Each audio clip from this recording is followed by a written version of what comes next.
In 1966, a boat arrived in Southampton, having brought a young Peter Hain and his family from South Africa. The family had been forced into exile. To most of us, Peter Hain is associated with being a Labour politician who made his name by taking direct action against the establishment in an effort to raise awareness of the brutal apartheid regime in South Africa. We know him as somebody who has risen through the ranks of the Labour Party to the cabinet and who now sits in the House of Lords. What people often don't realise is that Peter's story did not begin as the anarchic student who took to disrupting major South African sporting events by way of protest. His fight had been inherited from his parents who, despite all the odds, stood up to the brutal regime because they believed it was the right thing to do. They were spurned by friends and family, imprisoned, and then left with no choice but to flee and seek exile in Britain. Adeline and Walter Hain are unsung heroes. They are models of human courage, spirit, and inspiration. We are privileged to tell their story, and we hope that our film is going to go some way to explain what they achieved in South Africa. We're also joined by Peter, who's going to share his thoughts on the achievements of his parents. Hello, Peter. Hi. Nice to see you. Yes, so the book then, and your book and the story of Adam Wall, how do you feel about that being made into a film, the big screen? I'm both pleased and a little surprised. Pleased because so many people, like Mum and Dad, made huge sacrifices. Some much more than they did. Some suffered immense loss of loved ones being assassinated by bomb or by bullet. And that story of the anti-apartheid struggle is now in a way taken for granted. Mm-hmm. South Africa has been transformed, but it was a story of courage, of sacrifice, of duty, and a tough, hard battle in which a lot of people showed enormous courage and enormous sense of principle and commitment to justice. Of course, yes, absolutely. What do you think the lessons, obviously your parents, they're superheroes to a lot of people, and what do you think is the most important thing you learnt from them, the greatest message? I think, as far as Mum and Dad are concerned, they never portrayed themselves as anything special. That's the beauty of it, yes. They were an ordinary couple who, in the end, were propelled to do extraordinary things. Mm-hmm. And when I've discussed it with Mum and with Dad, they would both say, but we just did our sense of duty, what was the right thing to do. Mm-hmm. And that was true of other people as well. And what was most important, I think, is that they stuck by their principles. They always showed integrity. They were not saints. Nobody's perfect. Absolutely. But they were strongly committed to justice and decency and morality and fairness, these basic values which should inform all of our lives, actually. Mm-hmm. And that drove them to take a big stand and to do very difficult things and to be imprisoned and banned and ultimately forced out of the country that they loved, South Africa, the country of their birth, with their 4 children, of whom I was the eldest. But it was a basic sense of values and duty that I think is the essential fabric of the anti-apartheid struggle. It was a battle of hope against oppression, of good against evil, and a decency against the worst racial system that the world has ever seen. Yes, absolutely, yes. Well, Walter, Dad, sadly is no longer with us. A lovely man. I had the pleasure of meeting him once, and full of love and compassion for his family. And actually, my last memory of him departing the room was, I think, what did he say? She is the best of me, talking about Ad, of course. What do you think he would make of this film now? And also, what do you think that he would think about the present situation in modern-day South Africa? Dad always said that of Mum. She was the best of me. a lovely and thing he to was say. always absolutely dedicated to her.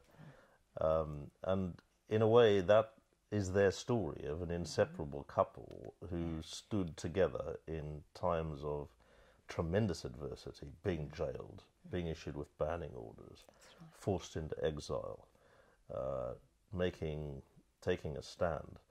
And I remember talking to him about this film, as to Mum, but particularly to Dad. He said, well, why would anybody want to make a film about us? We're just an ordinary couple.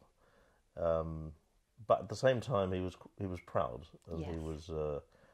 he was keen to hear of progress on the film before he died, and I think would be very proud to I think so. have been part of it. And I think that's the beauty of it, really, is the fact that they, as you've so often said, they're ordinary people doing extraordinary things. And I think that's the appeal behind it, because they weren't doing it for the glory, they were doing it for the sense of right and good. But I don't think many people took a stand against apartheid at great personal sacrifice, like Nelson Mandela, for example, 27 years in prison, the best years of his life. My mum and dad didn't suffer anything like that. I don't think other people did this for the glory.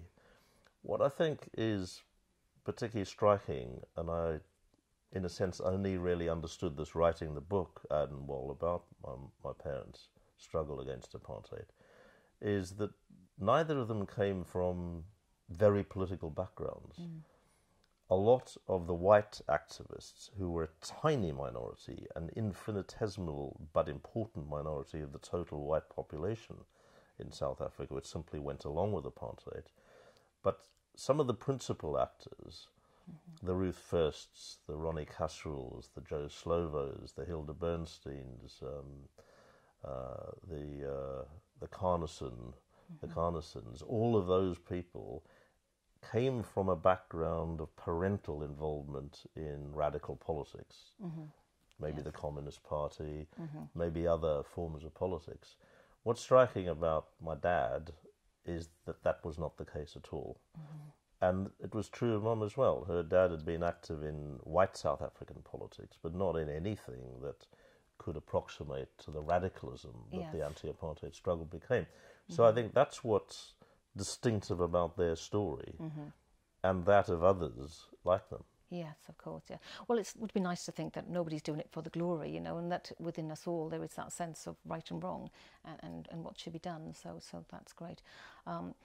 Mum's, as I say, you know, to a lot of people I've spoken to, she's a superhero. People have read this book, you know. I absolutely loved this book and thought we have to make a film about this, you know. You're going to be talking to Mum soon, so how does she feel about the film?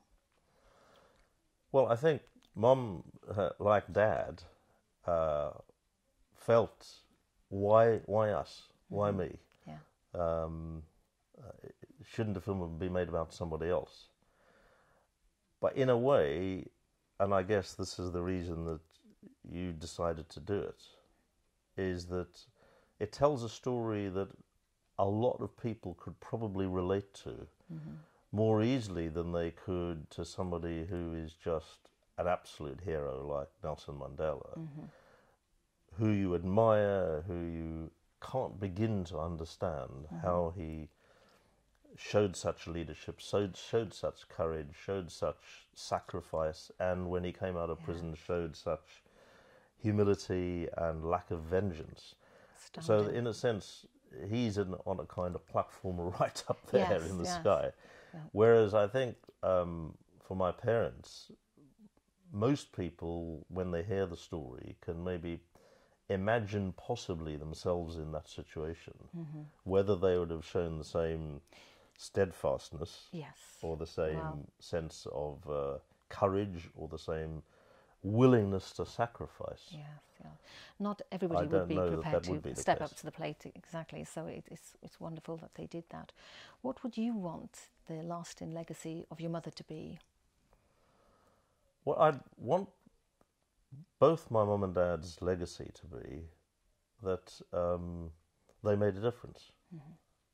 And in the great struggle against apartheid, which involved tens of thousands of people, both inside the country, as they were active when they were in South Africa, and then subsequently outside. Many across the world joined in that struggle, but I'd want their legacy to be, we made a difference, we stood up for human rights and against the evil of apartheid, even though we paid a heavy price for it.